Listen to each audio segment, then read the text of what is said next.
everyone, I'm Kelly. Today I'm going to talk about is Taiwan foreigner friendly? First, I will introduce my topic and I will share my own experience of being unfriendly treated. And I will tell you what is CQ and how to improve our CQ. Taiwan is usually regarded as a foreigner-friendly country by the universe. According to the statistics of Internations in 2016, among 14,000 respondents, Taiwan was ranked as the #1 friendliest country in the world. But what do you think about this result? Do you think our hometown Taiwan can also make the foreigners feel at home? Or do you think you have the ability to treat the foreigners the same as natives? If you think the answers are yes, maybe you need to think about it again after listening to my experience. I'm a mixed person whose mother is Korean and father is Taiwanese. I'm always proud of my heritage, not only because all of my friends say it's so cool when they hear this fact, but also because of one simple reason. This is where I came from. So when a friend said to me that you Koreans are all good at cheating, my self-identity collapsed. At that time, Taiwan Taekwondo athlete Yang Shujun was accused of cheating in Asian Games in 2010. And this decision was made by a Korean referee. So there's a big scale hatred against Korean stirred up in Taiwan. And I know there's lots of boycotting and cyberbullying happening then. But what beyond my imagination is that even my friends have prejudice against me. Also, we were both at little age then, but it still means a lot to me. I started to feel that Taiwan is a nation of prejudice. From my observations, not only the individuals, but also the whole institutions that make foreigners in Taiwan feel unaccepted. My mother has been certified as a permanent resident a few years ago, but the fact is that it did not change the inconvenience due to her foreign identity. She's still excluded from many social benefits, and she still could not receive the coronavirus subsidy, and she's still feeling that she's not welcomed by Taiwan. And I know that this bad feeling will not disappear if we do not make some change on our CQ. And next, I will tell you what CQ is. CQ is cultural quotient, or we can say cultural intelligence. This concept was proposed by Professors Christopher Early and Sun Eng in their book Cultural Intelligence in 2003.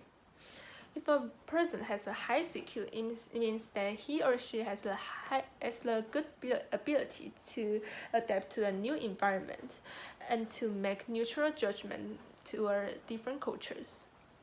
However, neither individuals nor government show high CQ in Taiwan. Take the Taekwondo incident for example. People didn't regard the referee as an individual. However, they closely watched his nationality and attached a label to his race. Low CQ make it hard for us to make friends or cooperate well with foreigners, because we tend to see foreigners as a group of people different from us. That's why we tend to use the word "外国人" to include all of them, but few of us see them as special individuals. Extremely, that's how the Nazbi attack happens. The Nazbi means showing an extreme hate or fear to the specific group of people, like people throwing eggs in front of Korean school in Taipei. The Nazbi attacks like that is a performance showing low CQ. And there comes the question: how could we improve our CQ and become a person who treats the whole world fairly and friendly? First, we need to know why it is so important for us to improve our CQ. According to the essay published by the National Development Council in 2018, immigrants in Taiwan can help the time that Taiwan's population growth rate become negative. Also, the foreign technical manpower can make up for the lack of manpower in Taiwan due to Taiwan's low birth rate. That is, foreigners played an important role in Taiwan's economic development. So we need to know how to cooperate well with them. According to Dr. Livermore's book, The Cultural Intelligence Difference in 2011, there are 4 ways we can develop to improve our CQ. That is, drive, knowledge, strategy, and action. First, drive is about the motivation to learn about different cultures. You can learn a new language, or you can participate in some projects that provide you chances to communicate with foreigners. And the point is that you should be confident and proactive enough to involve. Knowledge is not about knowing the whole details of a culture. It's about to understand the background history and reasons that why and how the cultures develop like that. After doing so, you can know why the person from these cultures want to be treated like that. And next, strategy. After you become more sensitive about cultural differences, you can start to make the process instinctive. Like you can watching some local or neutral media. Instead of believing in some biased judgments, you can try to make your own neutral judgments. Last but not least, action. You should not only act appropriately to different cultures. You should also have to have courage to ask when you don't understand and apologize when you make some mistakes or doing something offending. Let me repeat again. First, drive is to raise your interest to know about more cultures. Knowledge is to know why and how the cultures develop like that.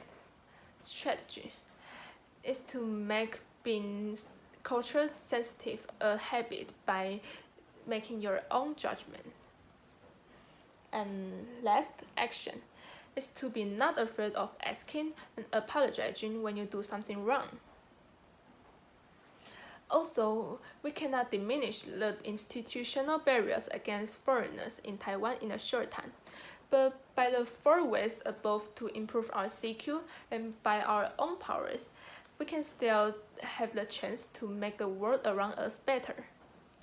Just like Benjamin Franklin said, when you are good to others, you are best to yourself.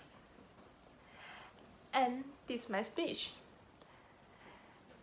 Thank you for listening. Bye bye.